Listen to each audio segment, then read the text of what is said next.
উসমানী আন্তর্জাতিক বিমানবন্দরকে পরিপূর্ণ একটি আন্তর্জাতিক বিমানবন্দরের রূপ দেওয়া, সিলেটবাসীর দীর্ঘদিনের দাবি, প্রবাসীদের হেনস্থা করা, বিভিন্ন ধরনের সমস্যা তারা পড়েন গিয়ে। ঢাকা সিলেট হাইওয়েতে কাজ হচ্ছে, কাজের নামে বাংলাদেশের মানুষকে এবং বিশেষ করে সিলেটবাসীকে চরম দুর্ভোগ পোহাতে হচ্ছে গিয়ে। এখানে কাজের যে গতি সেটা বলা হচ্ছে যে 15 থেকে 16%, কোনো কোনো ক্ষেত্রে তো 20% অগ্রগতি হয়েছে আজকে 4-5 বছরে। আরো যে কত বছর চলবে আমরা জানি না।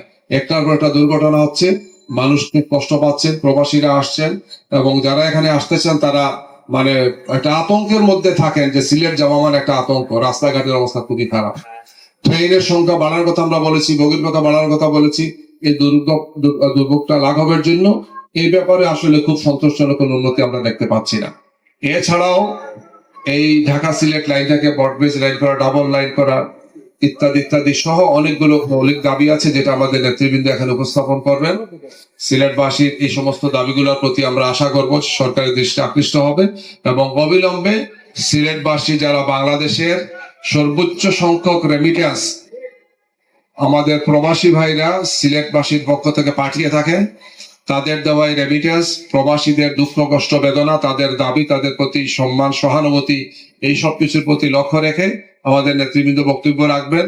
আমরা কেন্দ্রীয় নেতৃবৃন্দকে আগামীকালকে সিলেট উসমানী আন্তর্জাতিক বিমানবন্দরে আমরা তাদেরকে সবাই ইনশাল্লাহ রিসিভ করব। সার্কিট হাউসে তারা অবস্থান করবেন এবং যথাসময় এই মাঠে তারা আসবেন। আমরা আপনাদেরকে এবং আপনাদের মাধ্যমে সিলেটবাসীকে আহ্বান জানাতে চাই যে আমরা যাতে সুন্দর এই শান্তিপূর্ণ সমাবেশে, সিলেট বিভাগের এই সমাবেশে যাতে আমরা উপস্থিত হতে পারি। আল্লাহ সুবহানাহু ওয়া তাআলা যাতে আমাদেরকে একটি সুন্দর অনুকূল আবহাওয়া দান করেন। প্রতিকূলতা, বিভিন্ন ধরনের অসঙ্গতি কিছু থাকলে আল্লাহ যাতে এগুলো দূর করেন গিয়ে। আমরা যেহেতু আবহাওয়াটা এখন বৃষ্টির মৌসুম, আমরা আশা করবো যে এই ধরনের একটি সুন্দর আবহাওয়া থাকবে ইনশাআল্লাহ। আমরা আমাদের নেতৃবৃন্দকে নিয়ে যারা আমরা বসেছি, ব্যাপক প্রস্তুতি আমরা নিয়েছি। আমরা প্রতিনিয়ত মনিটরিং করছি। আমাদের ভাইরা অত্যন্ত সুন্দর সুশৃঙ্খল ভাবে প্রতিটি জেলা থেকে, উপজেলা থেকে, ইউনিয়ন থেকে আলহামদুলিল্লাহ জনগণকে সাথে নিয়ে এই সমাবেশে উপস্থিত হবেন। আমরা সবার কাছে দোয়া চাই, আপনাদের সহযোগিতা চাই।